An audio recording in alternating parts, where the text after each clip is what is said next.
ഇപ്പോഴത്തെ ഈ സമ്മേളനം ഇത്തരം കാര്യങ്ങളിൽ ഇടപെട്ടിട്ടുണ്ടാകും എന്നാണ് ഞാൻ കരുതുന്നത്. കഴിഞ്ഞ ഫെബ്രുവരി മാസം 27-ാം തീയതി കൊല്ലത്ത് ചേർന്ന 49-ാം സമ്മേളനം തിരഞ്ഞെടുപ്പുമായി ബന്ധപ്പെട്ട നിലപാട് കൈക്കൊള്ളുന്നതിന് വേണ്ടി സംസ്ഥാന സെക്രട്ടേറിയറ്റിനെ ചുമതലപ്പെടുത്തിയിട്ടുണ്ട്.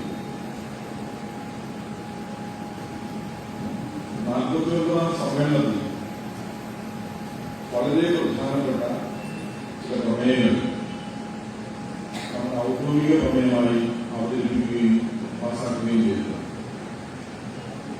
സാമ്പത്തിക സംരംഭവുമായി ബന്ധപ്പെട്ടുള്ള പ്രമേയം, സ്വകാര്യ മേഖല സംരംഭവുമായി ബന്ധപ്പെട്ടുള്ള പ്രശ്നം, ഭൂമിയെ സംബന്ധിക്കുന്ന പ്രമേയം, അങ്ങനെ സമകാലികമായി പ്രതിവിഭാഗ സമൂഹം ചർച്ച ചെയ്യുന്ന മൗലികങ്ങളായിട്ടുള്ള പ്രശ്നങ്ങളെ ഉയർത്തി കാണിക്കുന്ന പ്രമേയമാണ് സംസ്ഥാന കമ്മിറ്റി പാസാക്കിയിട്ടുള്ളത്. ഇത് സംസ്ഥാനത്തെ മുന്നണികളുടെ ശ്രദ്ധയിൽ കൊണ്ടുവന്ന ഈ പ്രമേയം സംസ്ഥാന കമ്മിറ്റിയുടെ തീരുമാനമാണ്. നമ്മൾ കവറിംഗ് ലെറ്ററൊക്കെ വെച്ച് CPM-ന്റെ സംസ്ഥാന സെക്രട്ടറി, ആക്ടിംഗ് സെക്രട്ടറിയാണ് ശ്രീ വിജയരാഘവൻ. ശ്രീ കോടിയേരി ബാലകൃഷ്ണനാണ് ഇപ്പോഴും സെക്രട്ടറി. നമ്മൾ ശ്രീ വിജയരാഘവന് കൊടുത്തു നമ്മളുടെ ഔദ്യോഗിക പ്രമേയങ്ങളെല്ലാം. ശ്രീ കോടിയേരി ബാലകൃഷ്ണന് കൊടുത്തു. KPCCയുടെ പ്രസിഡന്റ് ശ്രീ മുല്ലപ്പള്ളി രാമചന്ദ്രന് കൊടുത്തു. അതുപോലെ തന്നെ BJP നേതൃത്വത്തിന് കൊടുത്തു. ജോസ് കെ മാണിക്ക് കൊടുത്തു. കുഞ്ഞാലിക്കുട്ടിക്ക് കൊടുത്തു. അങ്ങനെ മെയിൻ സ്ട്രീമിൽ നിൽക്കുന്ന രാഷ്ട്രീയ പ്രസ്ഥാനങ്ങൾക്കെല്ലാം നമ്മൾ ഈ പ്രമേയങ്ങൾ കൊടുത്തു. എന്നിട്ട് നമ്മുടെ ആമുഖ കത്തിൽ സൂചിപ്പിച്ചിരുന്നു, നാം ഉന്നയിക്കുന്ന പ്രശ്നങ്ങളോട് ക്രിയാത്മകമായി പ്രതികരിക്കുന്ന മുന്നണികളോടാവും ഞങ്ങൾക്ക് ആഭിമുഖ്യം എന്ന് പറഞ്ഞു.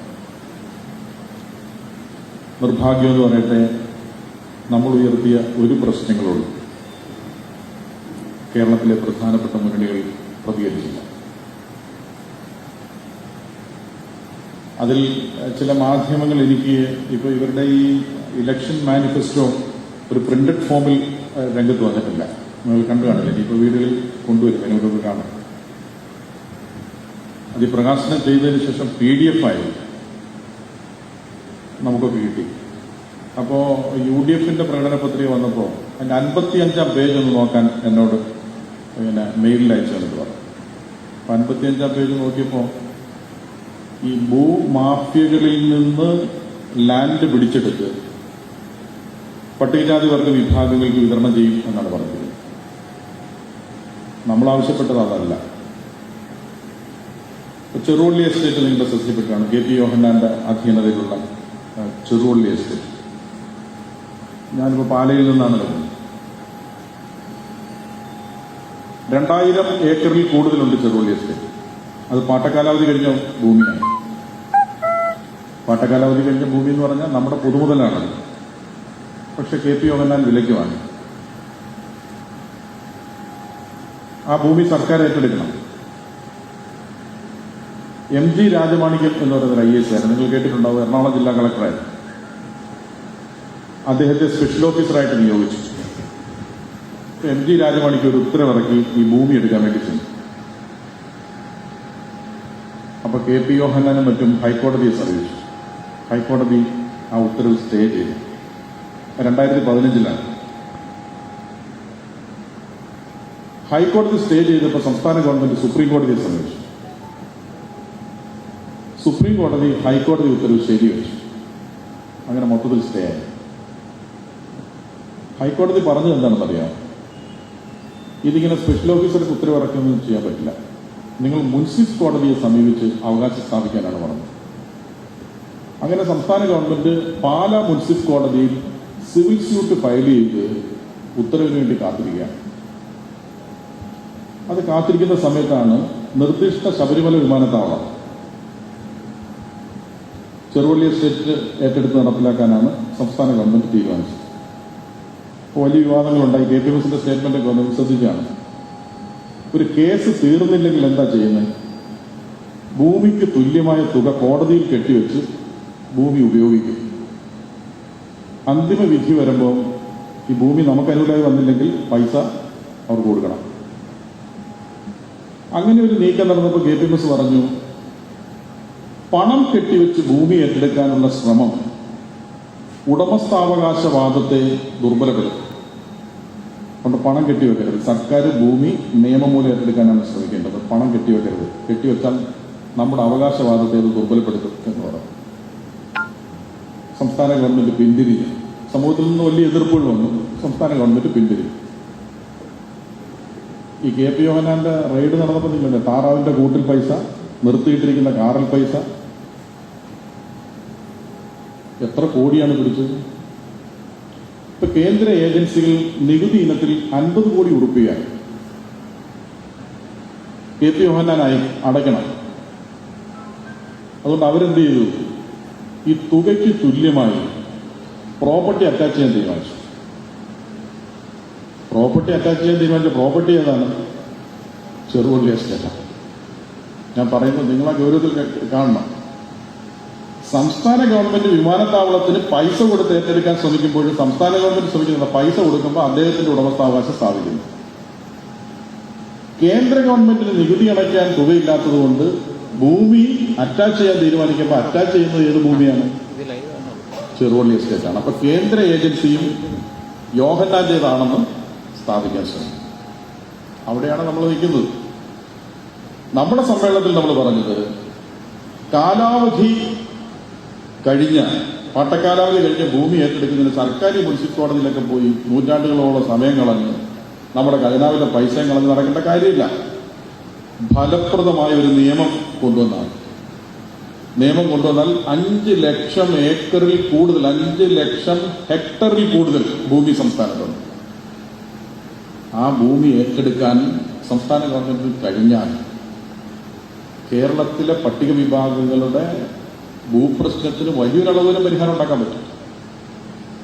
ഇപ്പൊ ലൈഫ് പാർപ്പിട പദ്ധതി കൊണ്ടുവരും. നമ്മളെല്ലാം അന്തരീക്ഷത്തിലേക്ക് കയറ്റുകയാണ്. പണ്ട് 3 സെന്റ് 10 സെന്റ് ഉണ്ടായിരുന്നെങ്കിൽ എന്ത് ചെയ്യും? മക്കൾക്ക് വീതം വെക്കുമ്പോൾ അത് വീണ്ടും വീതം വെച്ച് ഒരു 3 സെന്റിനകത്ത് 2-3 വീട് വയ്ക്കും. ഇനിയിപ്പോ ഫ്ളാറ്റിലാകുമ്പോൾ എന്ത് ചെയ്യും? ഓരോ മുറികളിലേക്ക് ഓരോ കുടുംബം മാറേണ്ടി വരും. ഇതൊരു വലിയ അരക്ഷിതാവസ്ഥയാണ്.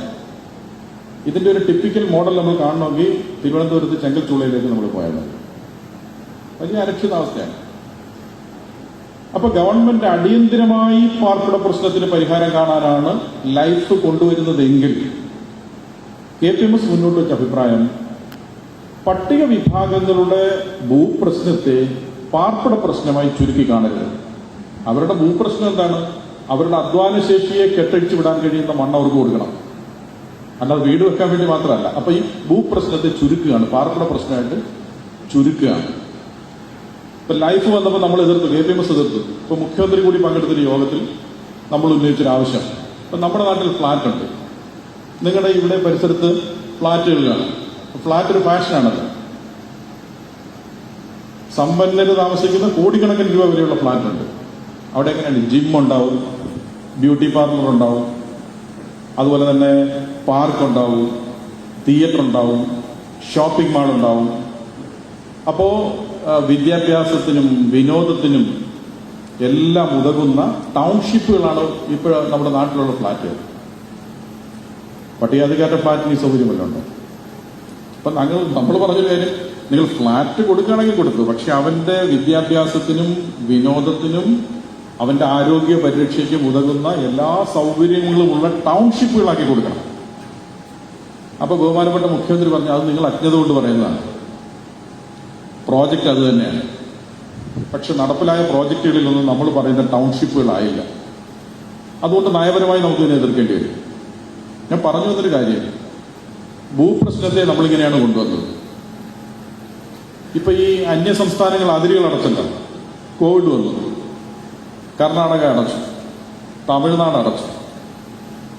നമുക്ക് മല്ലിയും മുളകും അരിയും മുട്ടയും മുല്ലപ്പൂ വരെയും വരുന്നത് എവിടെ നിന്നാണ്? അവിടുന്ന് വരണം. അതിലടച്ചാൽ കേരളത്തിലൊന്നും നടക്കില്ല. അപ്പോഴാണ് നമ്മുടെ സംസ്ഥാനം കൂടി തീരുമാനിച്ചു, തരിശു നിലങ്ങൾ കൃഷി ചെയ്യാൻ തീരുമാനിച്ചു. 3860 കോടി ഉറുപ്പികയാണ് സുഭിക്ഷ കേരളം പദ്ധതിയിലൂടെ നടപ്പിലാക്കുന്നത്.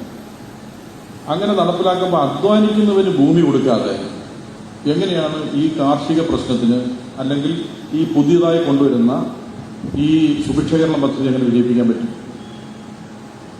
ഊഹക്കച്ചവടത്തിന് ഉള്ള ഒരു ഉപാധിയായി, ഒരു വിഭവമായി ഭൂമിയെ കണ്ടാൽ ഇത് നടപ്പിലാവില്ല. അധ്വാനശേഷി ഉള്ളവർക്ക് മണ്ണ് കൊടുക്കണം, എങ്കിലേ മനുഷ്യൻ മരിക്കാതിരിക്കും, മണ്ണ് മരിക്കാതിരിക്കും, ഈ പദ്ധതി നടപ്പിലാക്കാൻ കഴിയുള്ളൂ. നമ്മളിപ്പോൾ ഹരിത പദ്ധതിയിൽ ഇറങ്ങിയല്ലേ. ഞാൻ സൂചിപ്പിച്ചൊരു കാര്യം, ഭൂമിയുടെ കാര്യത്തിൽ നമ്മളത് പറഞ്ഞു. സംവരണവുമായി ബന്ധപ്പെട്ട് മുന്നോക്ക സംവരണം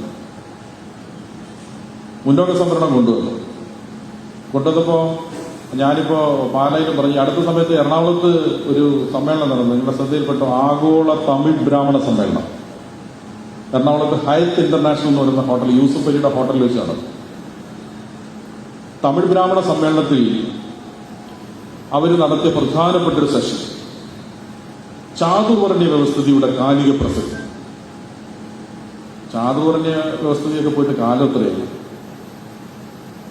5000 വർഷത്തിലേറെ പഴക്കമുള്ള ജാതി വ്യവസ്ഥയും അയിത്തവും അനാചാരങ്ങളും കൊടികുത്തിയുമാണ് ഒരു നാട്.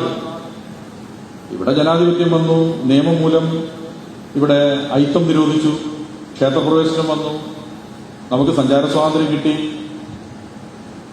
ഈ ആധുനിക കാലത്ത് വികസിതമായ ഒരു ജനാധിപത്യ പരിസരമുണ്ട് എന്ന് വിലയിരുത്തുന്ന കേരളത്തിൽ ചാതുർവർണ്ണ വ്യവസ്ഥിതിയുടെ കാലിക പ്രസക്തി എന്നൊരു സെമിനാർ നടത്താൻ ധൈര്യം കാണിക്കുന്നു എന്ന് പറഞ്ഞാൽ ഉത്തരേന്ത്യൻ സംസ്ഥാനങ്ങളിൽ കേരളത്തിലാണ് നടക്കുന്നത്.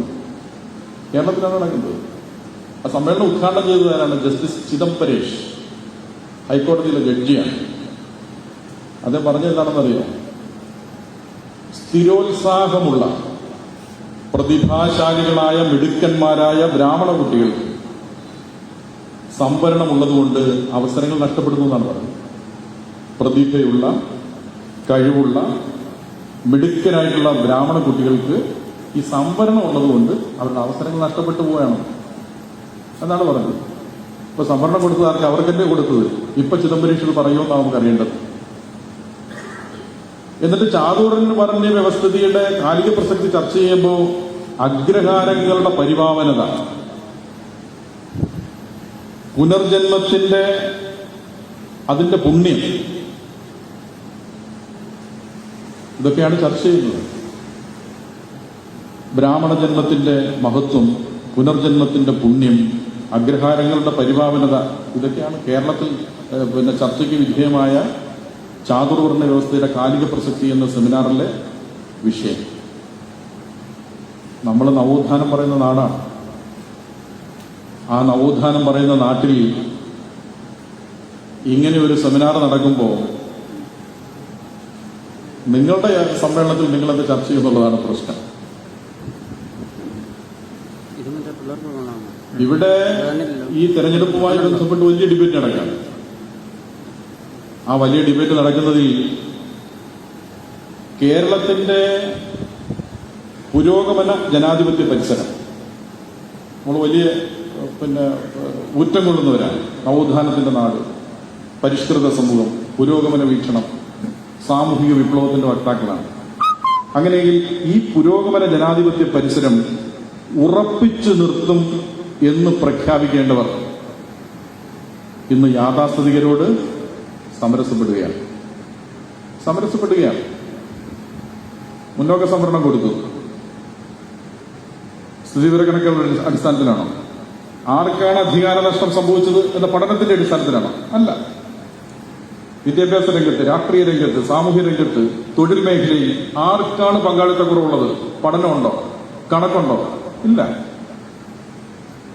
കുറച്ചു നാളിന് മുൻപ് ദേവസ്വം ബോർഡിൽ മുന്നോക്ക വിഭാഗങ്ങൾക്ക് 10% സംവരണം കൊടുക്കാൻ സംസ്ഥാന ഗവൺമെന്റ് തീരുമാനിച്ചു. അന്ന് രാജ്യത്ത് നിയമം വന്നില്ല. വലിയ എതിർപ്പിനെ തുടർന്ന് പിൻവാങ്ങി. ദേവസ്വം ബോർഡിൽ മുന്നോക്ക വിഭാഗങ്ങളുടെ പ്രാതിനിധ്യം എത്രയാണെന്നറിയാം? 96%.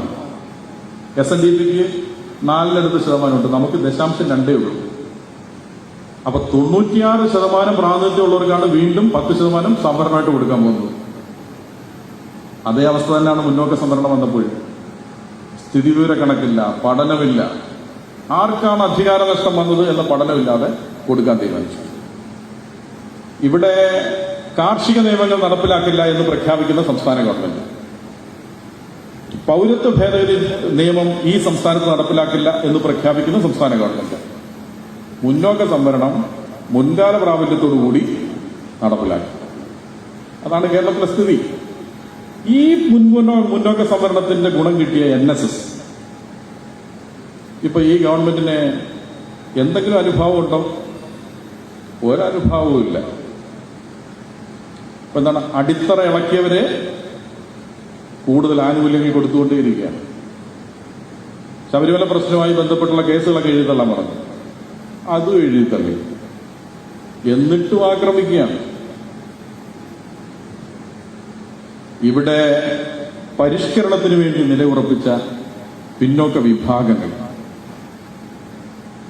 ഈ നയം മാറ്റത്തിലൂടെ യാഥാസ്ഥിതികരോട് സമരസപ്പെടാനുള്ള അധികാര കേന്ദ്രത്തിന്റെ വ്യഗ്രത സാമൂഹിക വിപ്ലവത്തിന് നേതൃത്വം കൊടുത്ത സംഘടനകളുടെയും സമൂഹങ്ങളുടെയും മുഖം നഷ്ടപ്പെടുത്തുന്ന അവസ്ഥയിലേക്ക് മാറിയിരിക്കുന്നു. അവിടെ നിങ്ങൾ ആരുടെ പക്ഷത്ത് നിൽക്കുമെന്നുള്ളതാണ് പ്രശ്നം. നിങ്ങൾ എവിടെ നിൽക്കും? ഇനി വിശാല ബെഞ്ചിന്റെ വിധി വന്നാലും ഏത് വിധി വന്നാലും കേരളത്തിൽ 2 വിഭാഗം ഉണ്ടാവും. വിധി എങ്ങനെയാണെങ്കിലും പരിഷ്കരണവാദികളും ഉണ്ടാവും, യാഥാസ്ഥിതികരും ഉണ്ടാവും. APMS എവിടെ നിൽക്കും? പരിഷ്കരണത്തിന്റെ പക്ഷത്തെ നിൽക്കാൻ പറ്റും.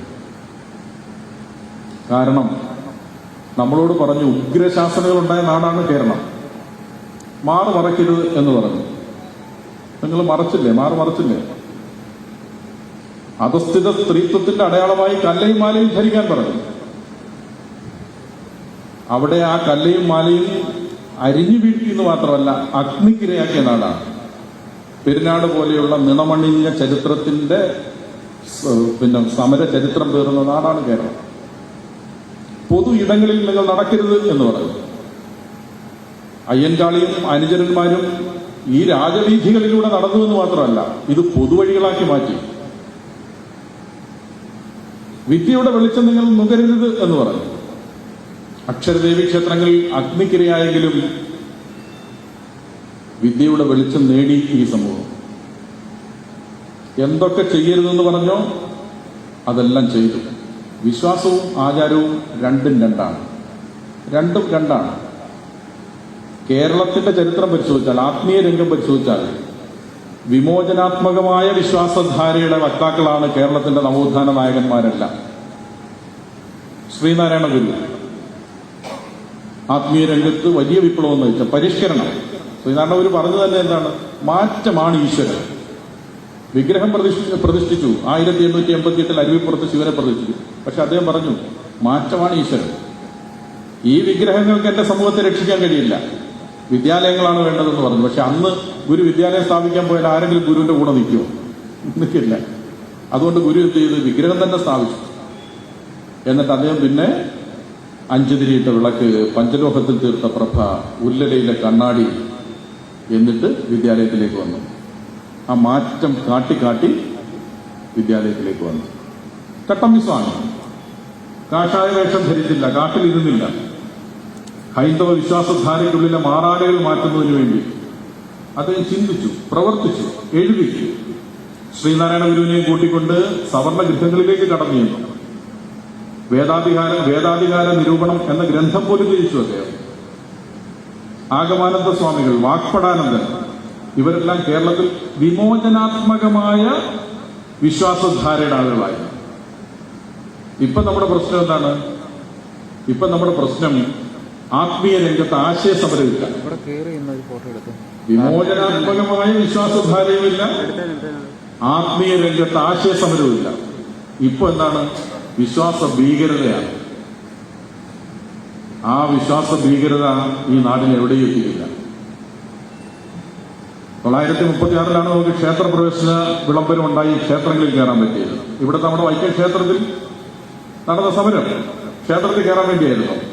ക്ഷേത്ര മതിൽക്കെട്ടുകൾക്ക് പുറത്തുകൂടി സഞ്ചരിക്കാനുള്ള സ്വാതന്ത്ര്യത്തിന് വേണ്ടിയാണ് സമരം ചെയ്തത് വൈക്കം സത്യാഗ്രഹം.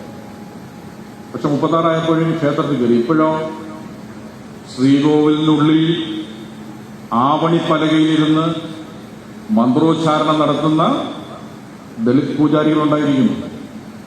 ഏതെങ്കിലും ശ്രീകോവിലിൽ നിന്നും ഭഗവാൻ ഇറങ്ങിപ്പോയോ? ഭഗവാൻ പോയില്ല. പക്ഷെ ദളിത് പൂജാരി ഇരിക്കുന്ന ശ്രീകോവിലിന് മുമ്പിൽ ആള് പറഞ്ഞിട്ടുണ്ട് ഇപ്പോൾ. കാരണം അയാളുടെ നിവേദ്യത്തിനും അയാളുടെ പ്രസാദത്തിനും ഈ ബ്രാഹ്മണ ശ്രേഷ്ഠന്മാര് കൊടുക്കുന്ന ഒരു നിവേദനത്തിന്റെ പുണ്യമുണ്ടോ, പവിത്രതയുണ്ടോ എന്നൊക്കെ ഇപ്പോഴും സമൂഹത്തിന് ആശങ്കയുണ്ട്. പക്ഷെ കേരളത്തിൽ നടന്നു എന്നുള്ളതാണ്. ആത്മീയ രംഗത്തിൽ വലിയ വിപ്ലവം നടന്നു. പക്ഷെ എന്തുകൊണ്ട് ചിലർ തുടർച്ചയെ കൊണ്ടുപോകാൻ പറ്റുന്നില്ല? അവിടെയാണ് KTMS പോലെയുള്ള സംഘടനകൾ കരുതേണ്ടുന്നത് ദേവസന്നിധികളിലെ ജനാധിപത്യ പ്രക്രിയയ്ക്ക് വേണ്ടിയിട്ടുള്ള പോരാട്ടം. ശ്രീനാരായണ ഗുരുവും ചട്ടമ്പിസ്വാമിയും വാക്പടാനന്ദനും ആഗമാനന്ദ സ്വാമികളും ഇവരൊക്കെ തുടങ്ങി വെച്ചതാണ്. അത് തുടരണം. അയ്യങ്കാളി ഒരു ശ്രീകോവിലും തുറക്കാൻ വേണ്ടി സമരം നടത്തിയ ആളല്ല. അത് സാമൂഹിക വിപ്ലവത്തിന്റെ നേർക്കുനേർ പോരാട്ടത്തിന്റെ വക്താവായിരുന്നു.